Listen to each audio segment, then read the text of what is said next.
Hello guys, welcome back to my channel. My grandsons calling for me this early in the morning.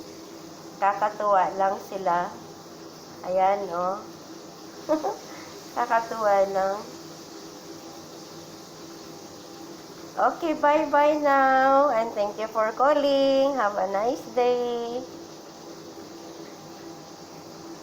Yun, ang grandson ko na tumawag habang ako ay nagpiprito ako ng isda. Ayan. Maya-maya daw ito siya. Tapos yung isa, the only one danggit. At ito hindi ko alam kung anong klaseng isda ito. Hindi lang siya mataba nung nabili ko. Hindi lang sila matataba. Pero maganda siya. Ayan. Tsaka nga ang weather dito, ang panahon ay umulan. Umulan po dito sa Kuwait. Maaga pero umuulan. Oh, yan, ang lamig.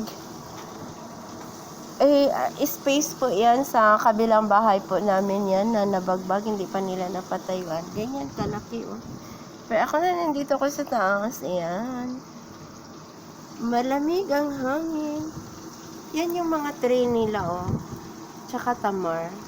Sa iba doon oh, yung mga ilaw po. Ang lamig. Malamig po. Sarado na natin konti. Nagpiprito tayo ng isda. At ako ay nag-color kasi ako ng aking hair. Kaya ayan. Kaya tumupunta sa akin. Ayan, nagprito tayo ng isda. Tapos nagluto na rin ako ng kanin sa rice cooker. Nag-rice cooker tayo. Ayan, mga kamatis oh. Ay. Time check tayo ay. Ano oras na ba ngayon? Kasi Friday man ngayon, kaya walang ano, saka Ramadan time dito, tulog pa sila. 8:14 in the morning na pala.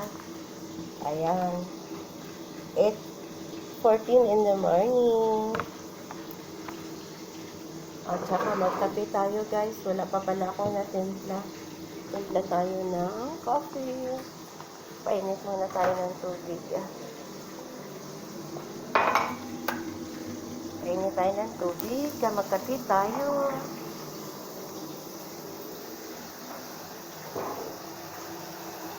Nagko-coffee ako guys. Tapos ang palaman ko ay peanuts. Ayan. Peanut butter with toast. Brown toast. Very good. Ano ba ito mapunta sa akin?